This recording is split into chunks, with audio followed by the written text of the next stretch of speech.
avec vous, mesdames et messieurs, jusqu'au port de midi encore, quelques minutes à passer ensemble sur cette antenne, les GG sur Espace TV, mais aussi sur Radio Espace Guinée. Le temps, voilà, pour notre réalisateur de joindre également Joachim du côté de l'UFDG qui va intervenir aussi. Mon cher Antoine, on a écouté Mory Condé, ministre de l'administration du territoire. On a écouté le ministre qui apportait des précisions autour de l'arrestation de Abdoulaye Ba. Et je pense que si de l'autre côté le son de cloche n'est pas bien fondé, on est amené à dire qu'il y a eu de la manipulation de l'opinion hier par rapport à la supposée arrestation de Abdoulaye Ba. Il est important que Joachim intervienne pour dire clairement ce qui s'est passé hier. Mory Condé est catégorique, il n'y a pas eu d'arrestation, c'était un contrôle de routine, un contrôle comme cela se doit. Il y avait Abdoulaye Ba qui s'est procuré un document qui n'était pas le bon, on l'a amené à aller le changer, et donc on a fait croire qu'il y avait arrestation. Et donc à ce niveau, il serait important que l'on soit situé véritablement sur ce qui s'est passé. Ouais. On attend d'écouter l'autre son de cloche pour savoir ce qu'ils ont à dire au sujet de la version de Mory Condé. De l'autre côté, par rapport au dialogue annoncé et autres, on a écouté un ministre, c'est pratiquement la rhétorique, c'est pratiquement la même chose qu'on entend tout le temps par rapport au dialogue annoncé. Le gouvernement n'est pas cramponné sur un chronogramme ou une durée de transition. On a un contenu qu'on a présenté, on attend que les gens nous aident à l'appliquer. Donc, les grandes gueules. C'est une façon de dire clairement que les 36 mois, selon leur conception des choses, selon les experts à leur niveau, ils ont établi le déroulement de ce calendrier sur la base des 36 mois. Ousmane Gawal l'a dit sur les plateaux des médias étrangers, ils l'ont dit, quelqu'un peut les aider à dérouler ce chronogramme, ces activités-là sur une durée moins que 36 mois, ils sont preneurs, ils sont prêts à les écouter, mais à leur niveau, ils n'ont pas d'autres alternatives que les 36 mois. Et donc, c'est quelque part, ça vient un peu rendre difficile le dialogue, parce que c'est l'un des éléments clés du dialogue. Évidemment. Si déjà, avant d'y aller, il y a une certaine position tranchée sur la question, le CNRD qui n'entend pas bouger de cette position-là, ça va un peu rendre difficile les pourparlers, mais c'est tout de même une question à soulever afin que les acteurs s'entendent. J'espère que de l'autre côté, j'imagine que de l'autre côté, les acteurs ont d'autres solutions liées à l'application de ces éléments établis. Ce que je voulais dire pour clore, c'est à l'endroit du ministre, c'est bien qu'il ait intervenu, mais qu'il comprenne que c'est une émission de talk show. Bien. Ici, non, mais je suis d'accord avec toi. Ce n'est pas un monologue. C'est ce que je dis. Lorsque justement. vous répondez à des questions, il est important ce n'est pas une première en tout cas ce qui concerne les politiques et tout ce qu'il y a autour. Le ministre, ils sont sensibles aux critiques et parfois aux relances des questions qu'on pose. On n'est pas contre eux. Nous posons des questions précises pour la compréhension des auditeurs et parfois on critique ce qu'ils font. Je constate que le CNRD, c'est une remarque que je fais, ils n'aiment pas les critiques.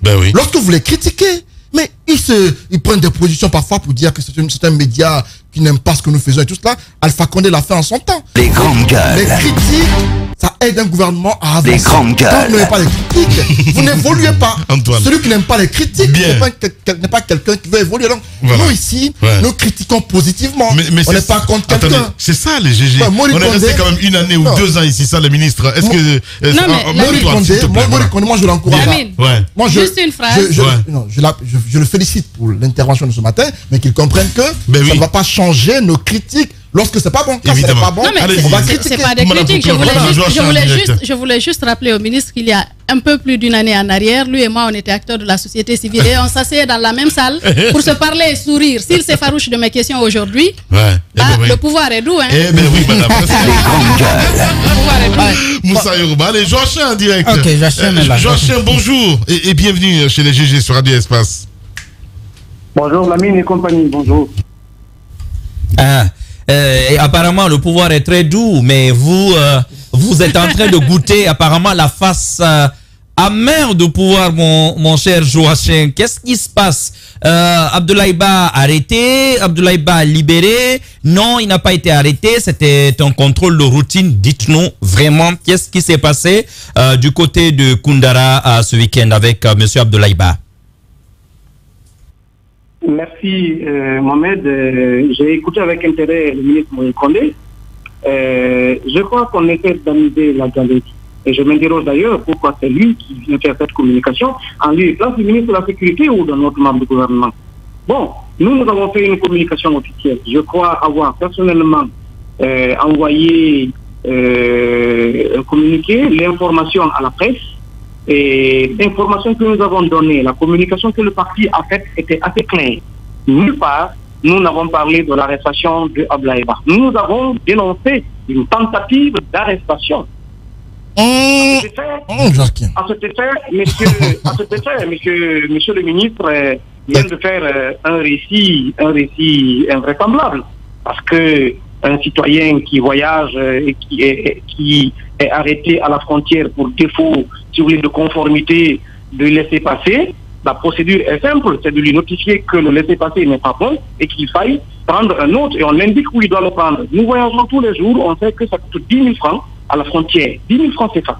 Tous les jours. Monsieur Abdoulaye Ba, il n'y a pas 3 mois, était en tournée dans la sous-région, il a l'habitude donc de voyager, il connaît donc la situation au sein des frontières. Voyez-vous. Maintenant, il se fait délivrer un laissez-passer à Kindia, selon les informations que nous avons reçues. Il arrive à la frontière à Bundou-Fourdou.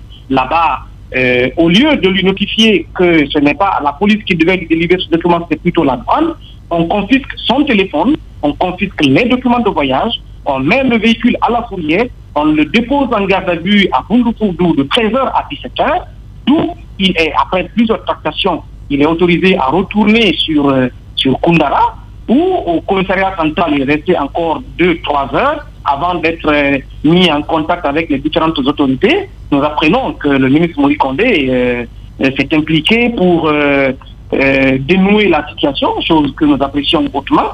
Mais d'ici là, il faut dire que M.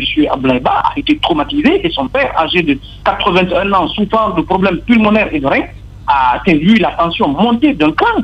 Moi, j'avais pitié parce que j'étais au téléphone avec eux presque toute la soirée. Alors qu'on nous dise que nous essayons de faire une récupération, on va jusqu'à nous qualifier de businessman de la crise, c'est quand même dommage. Nous avons dit, et je le réitère ici, que nous avons perçu cela comme étant une tentative d'arrestation parce qu'on ne peut l'appeler autrement. Bien.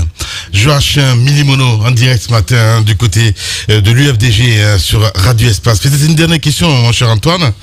Oui, monsieur Greg, on ne sait pas qui de vous ou de Moïse Condé dit vrai, parce que chacun a sa version finalement. Abdoulaye Ba a été relâché finalement. C'est quoi la suite? Est-ce que vous avez vu là une tentative d'arrestation comme ça l'a été pour comment il s'appelle, Étienne Soropogui? Qu'est-ce qu'on reproche concrètement aux acteurs politiques aujourd'hui? On a l'impression qu'il y a une chape de plomb sur eux, il y a une épée de Damoclès sur la tête de chacun. On apprend que quelques-uns seraient en fuite, notamment Cellou Baldé qui aujourd'hui n'est pas libre de ses mouvements. Mais non, Cellou, il était quand même au siège ce week-end. On apprend beaucoup de choses. Hein. Voilà. Cellou Baldé, on l'a invité dans ce studio, il nous a dit qu'il ne pouvait pas venir parce qu'il y avait des menaces contre lui. Allez-y, Joachim. Cellou Baldé est libre de ses mouvements.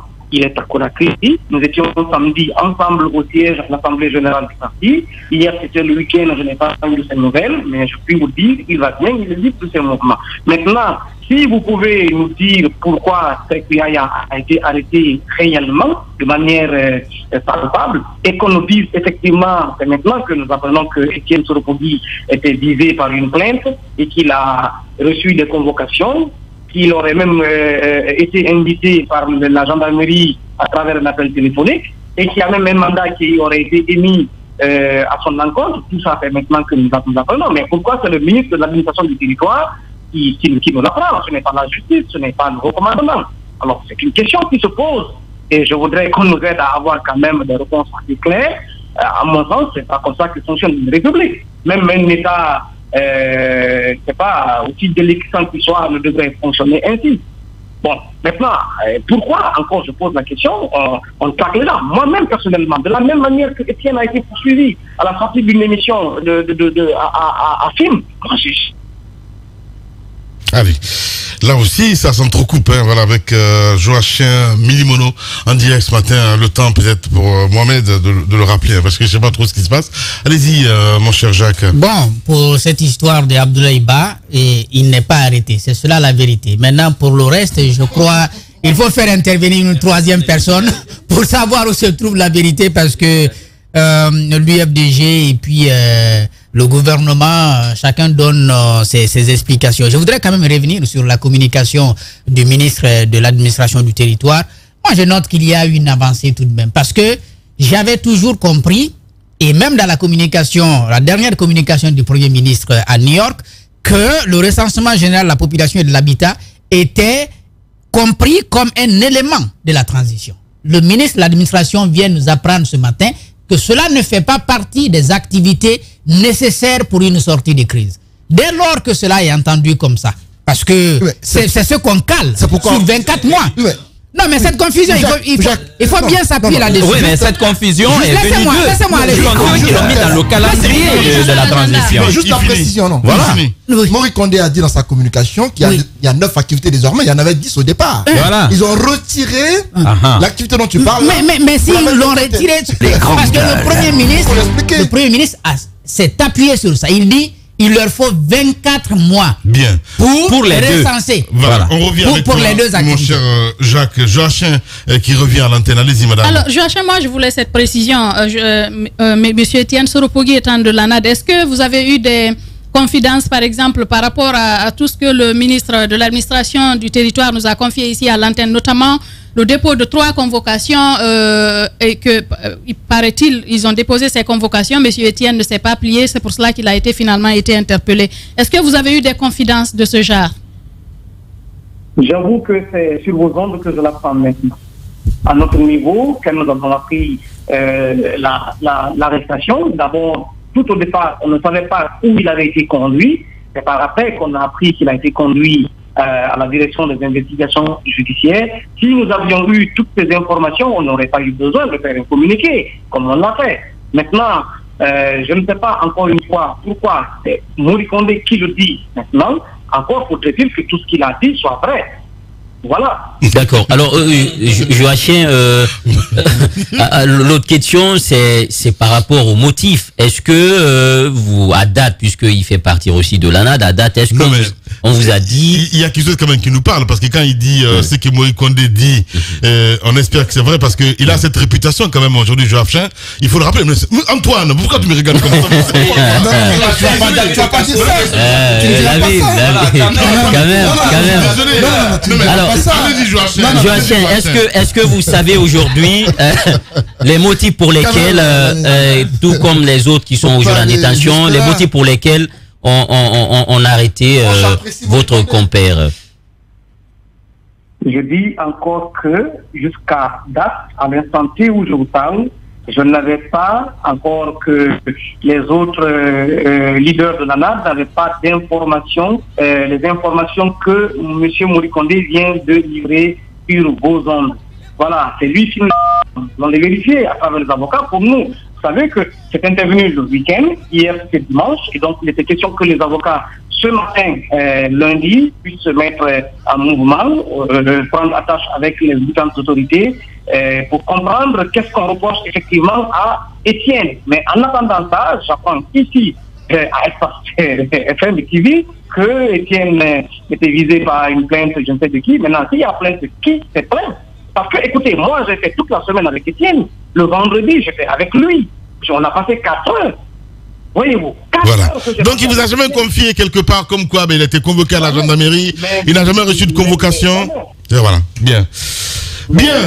D'accord. Dernière question, c'est la sortie bien sûr du Premier ministre avant-hier devant la tribune des Nations Unies.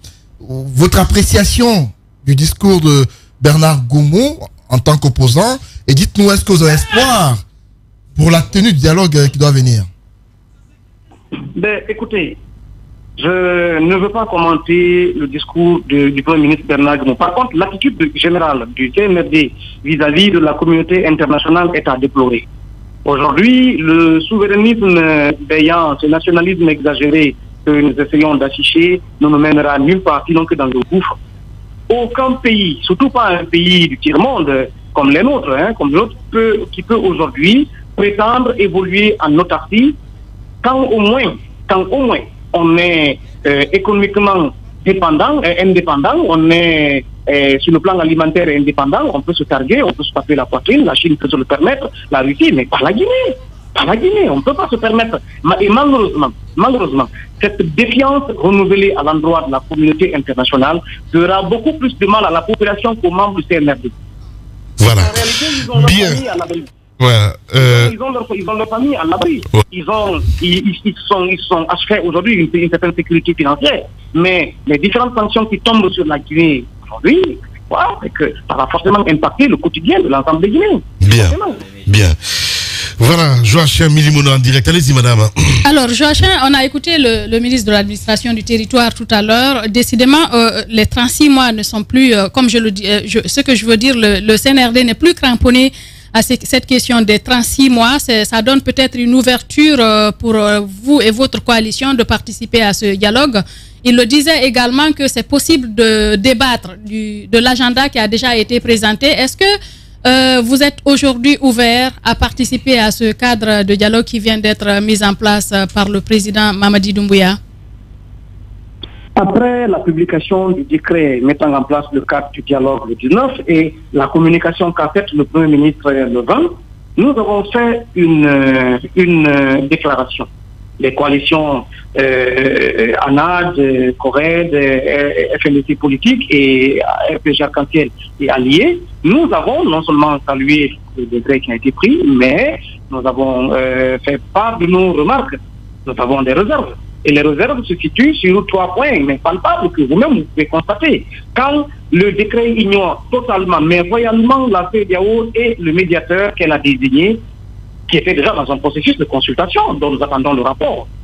Et deuxièmement, on introduit désormais dans le processus des médiateurs nationaux pour lesquels on ne définit pas les modalités de désignation. Quand on connaît le degré de la crise de confiance qui réside aujourd'hui entre Guinéens et la déception que de nombreuses notabilités ont affiché. Joachim, est-ce que le fait d'avoir des facilitateurs locaux peut empêcher de faire le dialogue tout en ayant un médiateur international? Mais nous ne sommes pas opposés, nous n'avons pas dit qu'il y a un problème à cela. Par le passé, nous l'avons accepté. La mouvance présidentielle avait désigné l'honorable Sontaré et l'opposition avait à l'époque désigné le professeur Salifou Sylla. Nous n'avons pas de problème avec ça. Sauf que je dis que le décret ne précise pas des modalités de désignation de ces médiateurs nationaux. Encore que nous allons passer des semaines, voire des mois, à tergiverser sur les modalités de désignation de ces médiateurs nationaux. Alors que le décret aurait pu le régler une bonne fois. Voilà. Troisième remarque que nous avons relevée dans notre déclaration, c'est que le décret ne précise pas, n'indique pas de façon claire et tranchée les différents participants à ce cadre de dialogue. Parce que vous avez vu, on nous a servi ici un cadre de concertation auquel on aurait pu participer. Mais le fait que l'on ouvre les vannes à tout le monde, ça fait un fourre-tout et vous partez, vous ne pouvez pas trouver Écoutez, le Premier ministre Mohamed Biavoudi nous a conviés, nous sommes allés de bonne foi. Nous avons montré que nous sommes demandeurs et preneurs du dialogue. Quand nous sommes allés, il y avait tellement de monde, on a invité tout le monde que le Premier ministre et son cabinet et l'ensemble des acteurs impliqués, y compris le MATD, ont été incapables de nous produire une synthèse. Différentes interventions, tellement il y en avait. Or, nous sommes face à 2 cas. Il y a le CNRD et ses soutiens qui, qu'on appelle défendre le calendrier de 36 mois, même si aujourd'hui ils sont plus ou moins flexibles. Et de l'autre, vous avez des gens qui ont des revendications à l'opposé des 36 mois proposés par le CNRD. Mais qui ne déclarent pas. Bien, Joachim Milimono. Merci beaucoup en tout cas, mon cher Joachim, d'avoir accepté notre invitation ce matin sur Radio Espace Guinée. Eh bien, au plaisir évidemment de vous avoir dans ce studio. Merci beaucoup, mon cher ami. Les grandes gueules continuent sur Espace.